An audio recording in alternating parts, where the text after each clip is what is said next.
नहीं कहते कोई आरसीएम करे, लेकिन अगर जिंदगी बचती है तो इन प्रोडक्ट को यूज करना चाहिए। 16 तरह की बीमारियां होने से वो लाल बगरी वाला चावल रोकता था। ये भी तो यही बाजार वाला महाकोश, फॉर्चून, सफोला क्या क्या आता खा रहे हैं।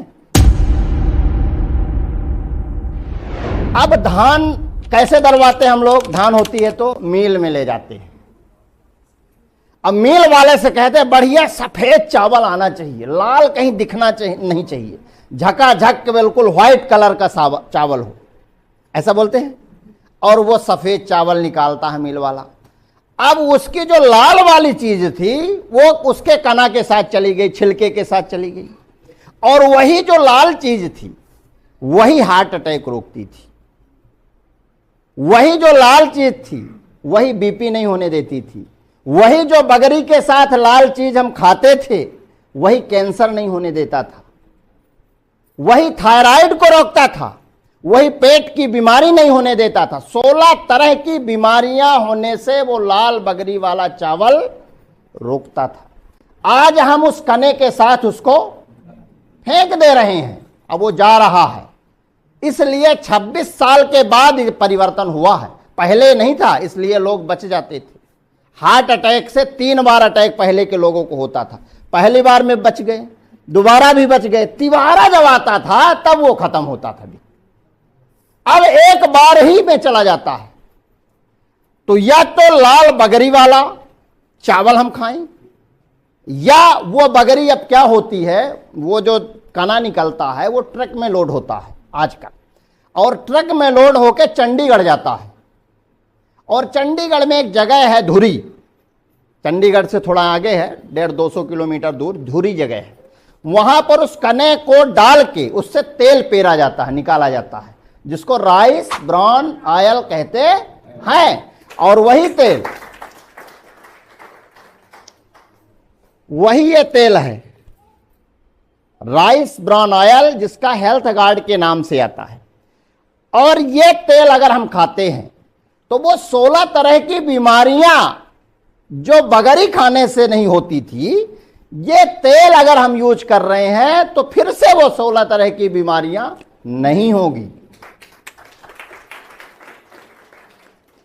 और इस तेल में कोई भी केमिकल नहीं है, फिजिकली रिफाइंड है। फिजिकली रिफाइंड का मतलब ऐसा होता है जैसे हम गन्ना को पेर के गुड़ भी बनाते हैं, शक्कर भी बनाते हैं। शक्कर बनाने के लिए केमिकल यूज होता है,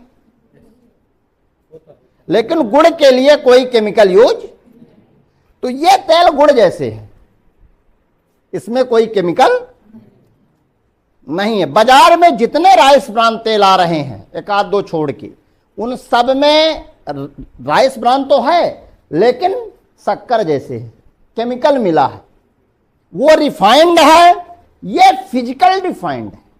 बाजार में एक ही तेल फिजिकल रिफाइंड आता है, rice bran, Saffola total. Gold नहीं, गोल्ड नहीं, गोल्ड रिफाइंड है, फिजिकल रिफाइंड नहीं है। सफोला टोटल, उसका रेट लगभग 250 से 300 रुपए लीटर है। उसमें 70% फिजिकल रिफाइंड राइस ब्रान है। 70% स्वास्थ्य के लिए लाभदायक है, यह 100% स्वास्थ्य के लिए लाभदायक है। वो 250 रुपए का, ये 160 रुपए का। तो एक तो सस्ता है, दूसरा 100% स्वास्थ्य के लिए लाभदायक है। तो धान की बगरी वाला क्लियर हुआ।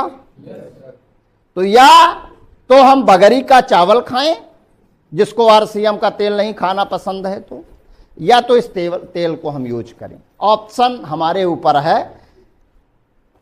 अब प्रश्न उठता है कि जिनको अभी तक कोई बीमारी नहीं, हमारी उम्र ठीक है 40-45 साल 50 साल हो गई, लेकिन हमारे बच्चे तो छोटे छोटे हैं ऐसे, ये भी तो यही बाजार वाला महाकोश, फॉर्चून, सफोला क्या क्या आता खा रहे हैं। तो हम जिस तेल को खाने से बीमार हुए हैं तो ये भी तो वही खा रहे हैं, तो क्या ये बचेंगे? जिस ट्रेन में बैठ के हम दिल्ली पहुंचे हैं, उस ट्रेन में तो ये भी बैठे हैं ना, तो ये दिल्ली न जाएंगे कि दूसरी जगह चले जाएंगे? वहीं जाएंगे। मतलब जो चीज खा खा के हम लोग बीमार हुए हैं वही चीज बच्चे भी हमारे खा रहे हैं, तो भविष्य में वो भी बीमार होने वाले हैं। तो हमारा तो हुआ, लेकिन बच्चों के भविष्य के लिए तो इस तेल को हम बदल दें। हम नहीं कहते कोई आरसीएम करे, लेकिन अगर जिंदगी बचती है तो इन प्रोडक्ट को यूज करना चाहिए, नहीं करना चाहिए।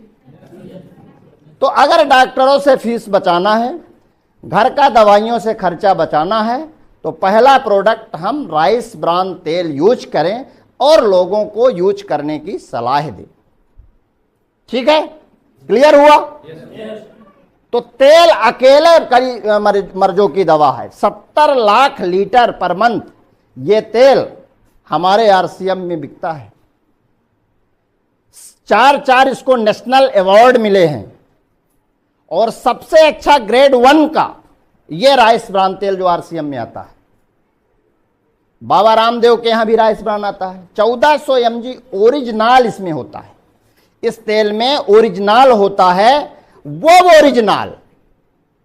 ओरिजिनल बीपी को ठीक करता है, कोलेस्ट्रॉल को ठीक करता है, हार्ट अटैक को ठीक कर नहीं होने देता, शुगर को कंट्रोल में रखता है, और जिसको नहीं है तो भविष्य में नहीं होगा। कैंसर में एनके सेल्स को एक्टिवेट कर देता है, नेचुरल किलर सेल। ये नेचुरल किलर सेल जब हमारे शरीर में एक्टिवेट हो जाते हैं तो कैंसर के सेल को खा जाती हैं।